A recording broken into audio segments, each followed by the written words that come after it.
One day everyone's going to be cancelled by the end of it. Like, it's just like, I'm sitting there, I know full well in the next 3 years, something from my past will come up and there'll be a Twitter outrage for about a week and a bit. Yeah. And the people will demand the apology, and you don't give the apology, because I think the reason a lot of people want apologies is because if as a comedian, right, I don't know who you are most of the time if you're my fan, right?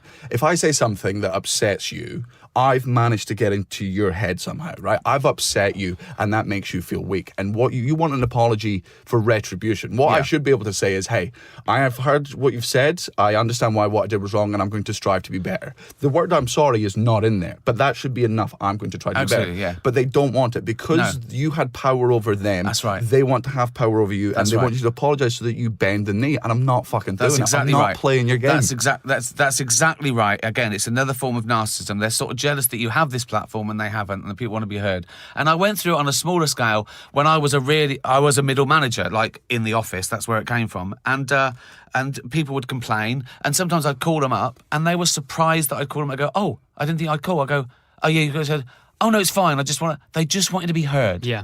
Right? And that's all they want. They want you to say to them, I'm so sorry that you had to go through hearing something you didn't like. I'm so fucking sorry, right? How dare I? How dare I? Yeah. And now that's not enough, because there's a mob mentality.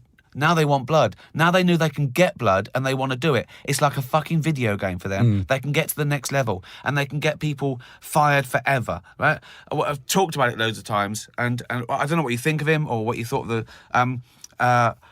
But Kevin Hart, the shitty tweets from 10 years ago, silly, homophobic, awful, pathetic, childish tweets, right? Apologised at the time, deleted them. Comes up, he's got this job. That comes up again, they find it. He shouldn't be doing the Oscars. He's a homophobe. He said, no, that's not me now. Even the Oscars, I just apologise. And he went, no, I'm not apologising again. I've apologised. I can't keep apologising. And I was with him because, and this is the important point, if saying sorry isn't enough, if changing isn't enough, why bother? Yeah. Just do the tweets again then. Just be a homophobe forever, because you're never going to get... You know, it's ludicrous, and I don't know why people want that sort of blood, why they want that sort of... We won. I don't know why. It's the anonymity of the internet. Like, it's the fact that... I think the reason a lot of it is cancerous is because if you say something horrible to someone's face... instantly, there's not a good feeling. If I insult you to your face, I'm going to see facial reactions from you where you're upset. I'm going to see the anger in you. And empathy comes from a lot of eye contact and facial recognition. Yeah, of course. But over the internet, what happens is when you hate, and you hate them because you've not met them, they've said something, you get to type out this little horrible thing, and you get to send it out, and it's just a little endorphin release in the back of your head, being like, I did something. And because you don't see their reaction, because you don't see how much it dehumanizes everyone. That's right.